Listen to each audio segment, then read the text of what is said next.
Hello everyone.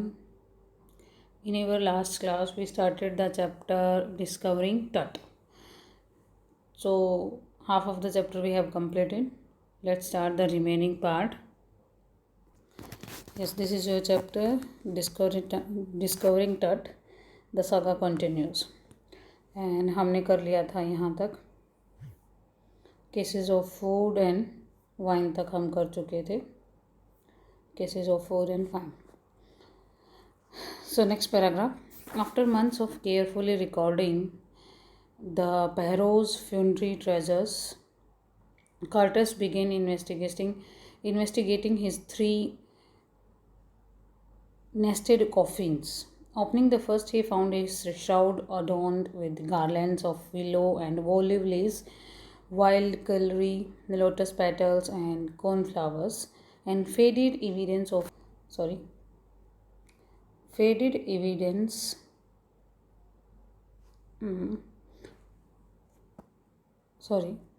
देखते हैं एक बार.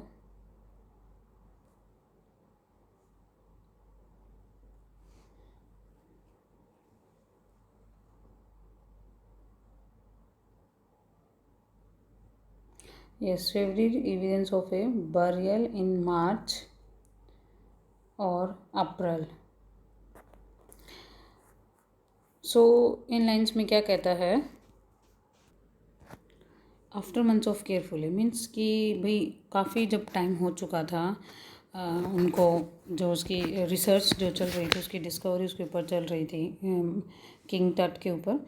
तो आफ्टर मंथ्स ऑफ, काफ़ी मंथ्स के बाद केयरफुली रिकॉर्डिंग मीन्स कि बहुत ध्यान से उसकी हर एक चीज़ को, उसका हर एक चीज़ का अच्छे से रिकॉर्ड बनाया जा रहा था. जो सामान वहाँ पर मिल रहा था उसको अच्छे से जांचा परखा जा रहा था. तो carton begin against investigation 3 nested coffins. तो नेक्स्ट जब जिसकी टर्न आती है तो उसके अंदर क्या देखते हैं, वो एक के बाद एक 3 नेस्ट कॉफिन वहाँ पर मिलते हैं. ठीक है, उन 3 कॉफिन्स की इन्वेस्टिगेशन की जाती है. When they open the first one, he found, उन्हें क्या मिलता है, he found a shroud means होता है कफन, अडोन विद गार्लैंड्स, जो कि कहाँ था, that was decorated with the garlands, यानी कि जो मालाएं थी, of willow and olive leaves. Willow होते हैं सरई का फूल होता है उनके, और ऑलिव मीन्स जैतून के पत्तों से, एंड वाइल्ड कैलरी मीन्स होता है, calorie is a kind of vegetable होती है, एक तरह से सब्जी सी होती है कोई. लोटस पेटल्स और कॉर्नफ्लावर्स की वो माला बनी हुई थी. The wedded evidence of a burial in March और अप्रैल. तो मीन्स कि इससे क्या अनुमान लगाया जा सकता था, दैट दिस बरियल, यानी कि ये जो सेरेमनी थी टट को दफनाने का जो भी था, वो कब दफनाया गया उसको, नियर अबाउट मार्च और अप्रैल, क्योंकि उसी टाइम पर ये सब फ्लावर्स पाए जाते होंगे.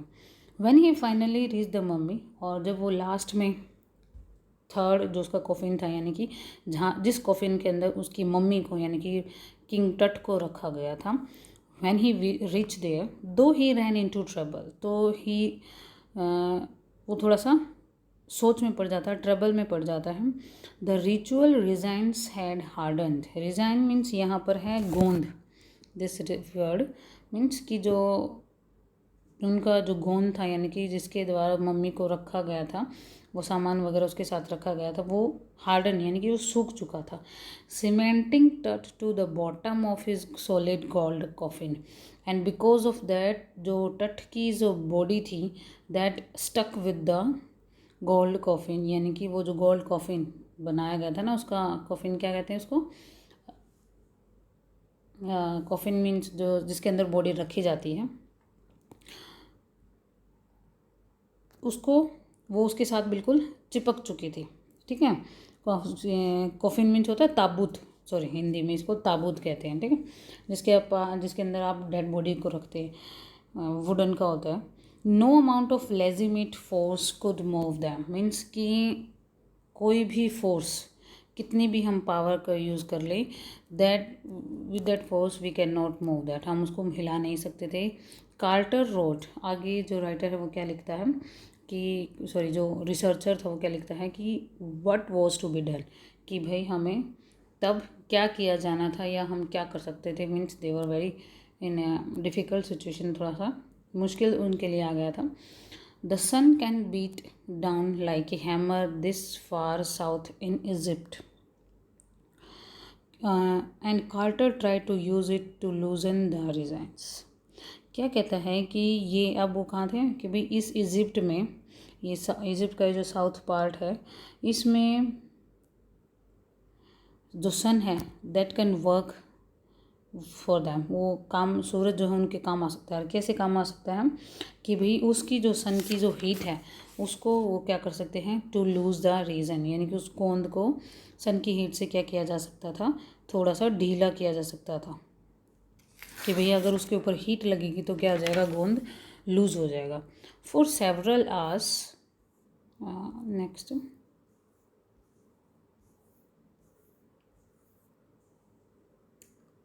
yes, for several hours he set the mummy outside in blazing sunshine that heated to 149 degrees Fahrenheit.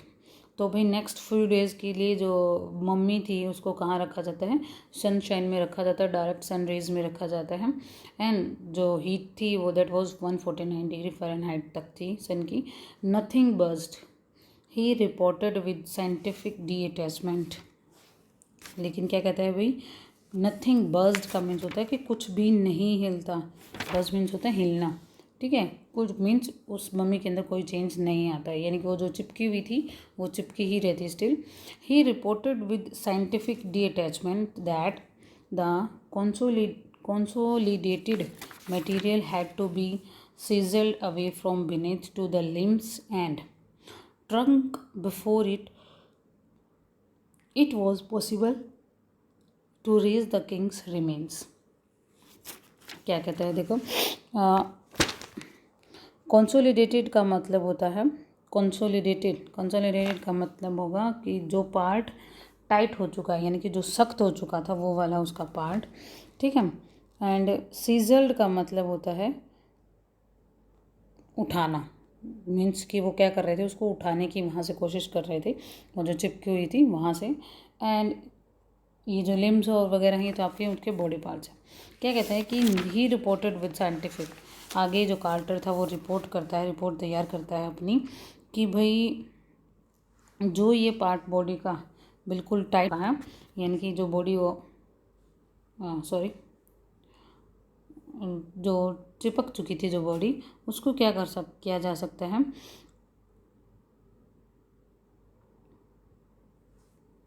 Before it was possible to reach the king's remains, कि chiselled away from beneath the limbs. तो क्या करना पड़ेगा कि हमें राजा की body के नीचे से, यानी कि उसको खुरच के किसी चीज़ से ऐसे उस बॉडी के नीचे ऐसा कुछ लगाना होगा कि उससे बॉडी को खुरचा जा सके और हम उसके जो उस मम्मी थी उसको वहाँ से हिला सकते हैं. यही सिर्फ एक रास्ता था उनके पास.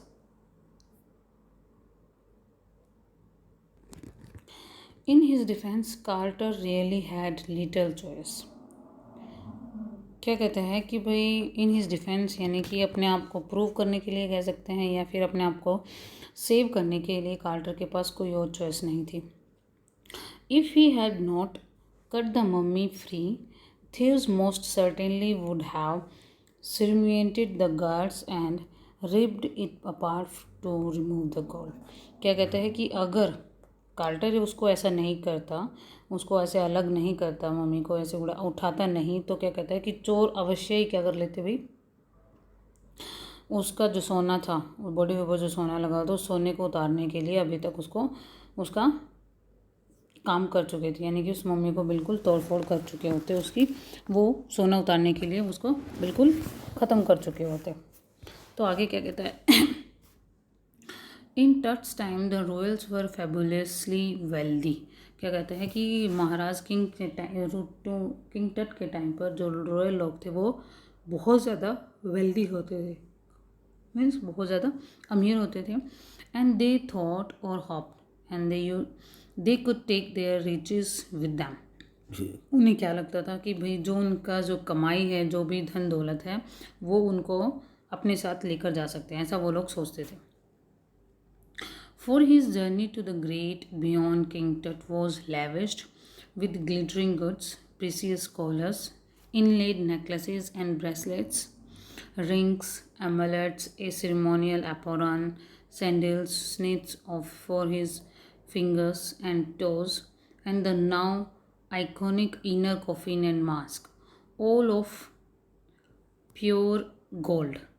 ये क्या है भाई, उस मम्मी की चीज़ों के बारे में बताया गया है कि वो कितनी जो जो चीज़ें पहने हुए थे वो सब लोग वो बिल्कुल प्योर सोने की बनी हुई थी। जो भी उसने मास्क वगैरह पहना होता है, जो फिंगर्स में टोज़ में जो रिंग वगैरह पहनी हुई थी, ठीक है, वो सब क्या था। एम्यूलेट्स, ये जो वर्ड आया है कि यहाँ पर आपका इट्स मीन्स होता है ताबीज़। एम्यूलेट्स मीन्स ताबीज़ होता है। देखिए क्या क्या बात कर रहे हैं कि भाई किंग टट वॉज लेविस्ड, यानी कि संपन्न होना, यानी कि किंग राजा की जो बॉडी थी उसके अंदर ये ग्लिटरिंग गुड्स, ये चीज़ें चमक रही थी उसकी बॉडी के ऊपर। क्या क्या था, एक तो था प्रीसियस कॉलर्स, यानी कि कॉलर जो हमारी शर्ट का होता है जैसे, वो बहुत ज़्यादा, उसका गले का जो भी पट्टा वगैरह जो पहना हुआ था that was very precious. And inlaid necklaces, यानी कि उसका नेकलेस गले का, और नेकलेस मीन्स होता है गले का हार, और ब्रेसलेट जो हम हाथ में डालते हैं वो बहुत क्या था, इनलेड मीन्स डिज़ाइन वाला था, बहुत अच्छे डिज़ाइन का था। रिंग्स और amulets means ताबीज़। And ceremonial Ephron की मीन्स, सेरेमोनियल मीन्स होता है पारंपरिक, और एप्रन मीन्स होता है जैसे आप कोई भी काम करते हैं जब अपने बॉडी के आगे लगा लेते हैं, यानी कि एक कपड़ा कह सकते हैं जो आपके आगे लगाते हैं आप अपने चेस्ट के आगे, टमी के आगे। सैंडल्स स्नीट्स फॉर हिज फिंगर्स, उसके जो सैंडल थे या उसकी उंगलियों में, स्नीट्स मीन्स की उंगलियों में जो उसने मियान होते हैं ये वो पहनी हुई थी, एक तरीके की रिंग पहनी हुई थी। एंड ठीक है, तो ये सब चीज़ें वो क्या थी भाई, बहुत ही ऑल ऑफ प्योर गोल्ड की बनी हुई थी। To separate Tut from his adornments, Carter's men removed the mummy's head and severed nearly every major joint. तो भाई जो कार्टर के जो व्यक्ति थे उसको उन्होंने टट की उस बॉडी कॉफिन से उसको अलग करने के लिए क्या करते हैं, जो जो उनके जो मेजर जॉइंट थे, ठीक है, उन सबको वो सिविल मीन्स कि जो जो टाइटली जो जॉइंट्स थे उनको अलग अलग कर देते हैं, काटना स्टार्ट कर देते हैं। Once they had finished they reassemble the remains on a layer of sand in wooden box with padding that conceal the damage the bed weighted वो नाउ रेस्ट। तो क्या कहते हैं कि एक बार जब वो बिल्कुल अपना इस काम को ख़त्म कर लेंगे, यानी कि वो उस टट की जो मम्मी थी उसको बाहर निकाल लेंगे, तो क्या करेंगे भाई, उनको क्या करेंगे, लकड़ी के एक बॉक्स में रेत के ऊपर रख के कि उसको फिर से जोड़ लिया जाएगा, ताकि जो भी भाई कंसील डैमेज, यानी कि जो भी डैमेज हुआ है उसको कंसील करने के लिए वो उसको फिर से जोड़ लिया जाएगा। एंड वेयर टट नाउ रेस्ट, जहाँ पर अभी भी तट आराम करता है, यानी कि उसको अच्छे से रखा जाएगा एक लकड़ी की बॉक्स में। Archaeology has changed substantially in the intervening decades। क्या कहता है, सब्सटेंट मीन्स होता है बहुत ज़्यादा, और इंटरवेंटिंग मीन्स होता है कि आने वाले टाइम पीरियड में क्या कहते हैं, focusing less on treasure and more on the fascinating details of life and intriguing mysteries of death. कि भी जो हमारी आर्कोलॉजी है वो बहुत ज़्यादा चेंज हो चुकी है इस आने वाले टाइम में, यानी कि पहले से अब में आर्कोलॉजी में बहुत ज़्यादा चेंज आ चुका है। अब आर्कोलॉजी का जो मेन फोकस होता है वो किस चीज़ पर होता है, वो किसी ट्रेजर पर ध्यान नहीं देते हैं, बल्कि उस चीज़ पर ध्यान देते हैं, वो डिटेल्स ऑफ लाइफ और मिस्ट्रीज ऑफ डेथ पर उनका ज़्यादा मेन फोकस होता है। It also uses more sophisticated tools. Sophisticated means होता है प्रोग्रेसिव, इंक्लूडिंग मेडिकल टेक्नोलॉजी। अब ज़्यादा अच्छे टूल्स का, ठीक है, ज़्यादा मॉडर्न टूल्स का यूज़ होने लगा है किसी भी रिसर्च के अंदर। आगे क्या कहता है, इन 1968 more than 40 years after Carter's discovery, an anatomy professor x-rayed the mummy and revealed a startling fact. Beneath the resin that cakes his chest, his breastbone and front ribs are missing. क्या बात है कि भाई 1968 में, यानी कि more than 40 years, जब quarter की डिस्कवरी के लगभग 40 साल के बाद की बात है, कि एक एनाटॉमी का कोई प्रोफेसर था, उसने जब उसकी बॉडी का एक्सरे किया तो एक स्टार्टलिंग फैक्ट सामने आया, यानी कि एक सरप्राइजिंग बात उनके सामने आई थी। और वो क्या थी, बीनीथ द रिजाइन, कि भाई इस जो गोंद जो थी उसके नीचे जो उसकी ब्रेस्ट की जो भाग जो छिपा हुआ था, यानी कि उसकी ब्रेस्ट की बोन और जो सामने की फ्रंट रिब्स थी वो क्या थी, वो सब मिसिंग थी। Today diagnostic imaging can be done with computed tomography or CT, by which hundreds of X-rays in cross section are put together like slices of bread to create a three-dimensional virtual body. What more would a CT scan reveal after that the X-ray? क्या कहते हैं in line में कि आज अगर भाई कोई भी डायग्नोस्ट मीन्स होता है किसी चीज़ का, बीमारी का इलाज करना, ठीक है, डायग्नोज करना, उसको पता लगाना।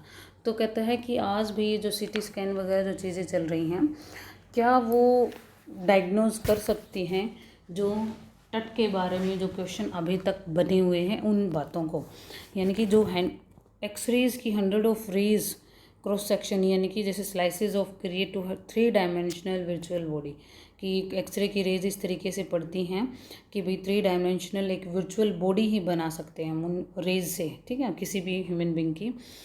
तो जो काम कहता है कि what more would a CT scan reveal after, कि मीन्स जो एक्सरे रिवील नहीं कर पाया, क्या वो सीटी स्कैन रिवील कर सकता है टट के बारे में। And could it answer 2 of the biggest questions, और क्या वो 2 आज जो बड़े क्वेश्चन हमारे सामने हैं, स्टिल आज भी सामने हैं, that how did he die, कि वो कैसे मरा, and how old was he at the time of his death, कि मीन्स इस टाइम ऑफ डेथ वो कितने साल का था। क्या वो इन दोनों क्वेश्चंस का आंसर ये सीटी स्कैन दे सकता है। So we will do the next part in the next video. See you in the नेक्स्ट video. Till then, stay home, stay safe, and take care of yourself.